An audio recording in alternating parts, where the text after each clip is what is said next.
Next one is fourth A group, जिसको हम carbon family कहते हैं। And in this family carbon, इसके जो मेंबर्स हैं वो carbon, silicon, germanium, tin and lead यानी कि प्लम्बम शामिल हैं। Their valence shell contain four elements, four electrons in their outermost shell, and carbon, silicon and germanium form covalent compounds। जो ये तीनों एलिमेंट्स हैं ये हमारे पास कोवलेंट कंपाउंड्स बनाते हैं, जबकि कार्बन जो है वो नॉन मेटल है, सिलिकॉन, जर्मेनियम जो है वो मेटलॉइड्स हैं, टिन एंड लेड जो है वो मेटल्स हैं। तो यानी कि इसमें तीनों प्रॉपर्टीज़ रखने वाले एलिमेंट्स जो हैं वो शामिल हैं ग्रुप फोर्थ ए में। डाउन द ग्रुप अगर हम फोर्थ में जाएं तो एटॉमिक रेडिया और वॉल्यूम जो है वो इंक्रीज़ होता है, और मेटेलिक करेक्टर जो है वो भी इंक्रीज़ होता है डाउन ग्रुप में। Carbon and tin exist in different allotropic forms, और एलोट्रॉपिक फॉर्म्स, एलोट्रॉप्स एक्चुअली वो होते हैं जो कि सेम एलिमेंट डिफरेंट कंडीशंस में या डिफरेंट आप कह सकते हैं प्रॉपर्टीज़ में पाए जाएं, डिफरेंट स्ट्रक्चर में पाए जाएं, डिफरेंट हालात में पाए जाएं, तो उनको हम एलोट्रॉप्स कहते हैं।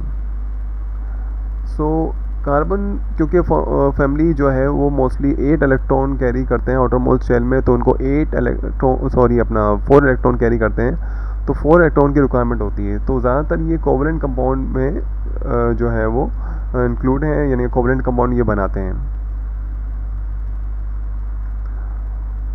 फिफ्थ फैमिली हमारे पास, फिफ्थ ग्रुप जो है वो नाइट्रोजन फैमिली है, और इसमें जो शामिल एलिमेंट्स हैं वो nitrogen, phosphorus, arsenic, antimony and bismuth.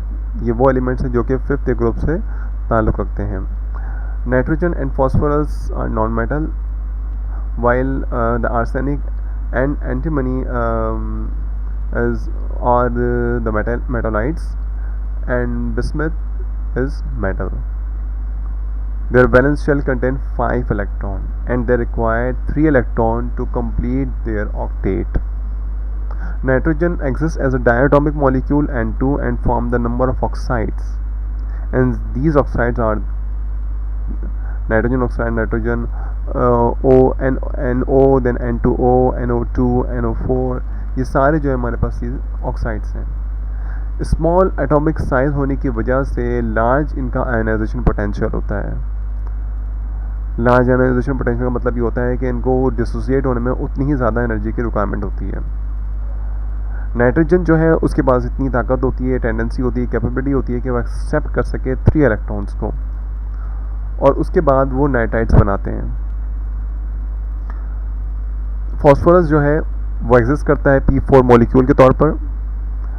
सिवाय नाइट्रोजन के जितने भी एग्जिस्ट करते हैं वो एक से ज़्यादा इलेक्ट्रॉपिक फॉर्म्स में पाए जाते हैं। Group 6A, which is known as the oxygen family, and the member of this family includes oxygen, sulfur, selenium, tellurium and polonium। Of these, इनमें से जो ऑक्सीजन एंड सल्फर जो है वो नॉन मेटलाइट्स हैं, selenium and tellurium are metalloid and the polonium is metal. This shows the property of allotropy. Oxygen and sulphur form negative ion.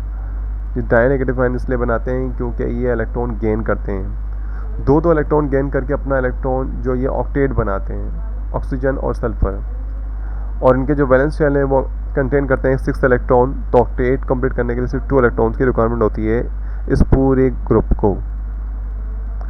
8th group की बात करें जिनको हम हेलोजन फैमिली कहते हैं, तो उसमें हमारे पास फ्लोरीन, क्लोरीन, ब्रोमीन, आयोडीन और एसिटाइन शामिल हैं, एक्सेप्ट एसिटाइन जो कि मेटलॉइड है। दूसरे जो एलिमेंट्स हैं वो नॉन मेटल्स हैं और डायटोमिक मॉलिक्यूल की फॉर्म में ही एग्जिस्ट करते हैं।